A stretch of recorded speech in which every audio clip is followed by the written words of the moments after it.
Senator Leyonhjelm. Thank you, Mr Acting Deputy President. I agree that the 2015 budget is unfair. It is unfair to future Australians and is unfair to current taxpayers. It is unfair to future Australians because it buries them further in debt. Next financial year, the Commonwealth Government's liabilities will exceed its assets by $261 billion. This is $11,000 of net liabilities for every Australian, man, woman and child. Net debt to GDP will be 17.3% of GDP. Since 1970, it has only been higher than this once, in 1995-96. This was Keating's last year as Prime Minister, and it brought on Howard's era, where debt and deficit were eliminated. Unfortunately, we see no sign of a concerted deficit reduction strategy from the Abbott government. The projected surpluses in 2019-20 and beyond are too late and too small.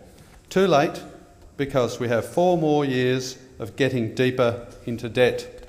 Too small because these surpluses would only whittle away at what will be a significant pile of debt. What's more, these paper-thin surpluses are not worth the paper they're written on. These distant and small surpluses would only be achieved if the Senate passed all of the government's policy-specific legislation, like the increase in the eligibility age for the age pension and the cuts to family tax benefits and higher education subsidies.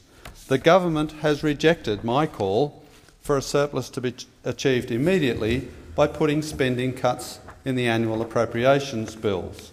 These are bills that Labor will never block. These distant and small surpluses would only be achieved if Australia achieved the longest period of continuous economic growth in history. In fact, Australia would need to achieve growth rates of 3.5% over a number of years, a feat that is far from assured given our current anti-growth policies in areas like industrial relations. And these distant and small surpluses would only be achieved if Commonwealth taxes rise to 23.9% of GDP through unabated bracket creep. The Australian public will not stand for this, and nor should they.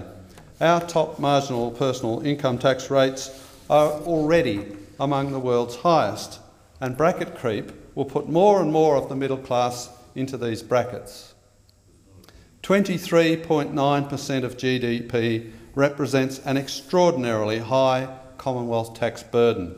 Only in 4 years since 1970 have we endured a higher Commonwealth tax burden, and that was during the commodity price boom of the early 2000s, when company tax collections were pouring in.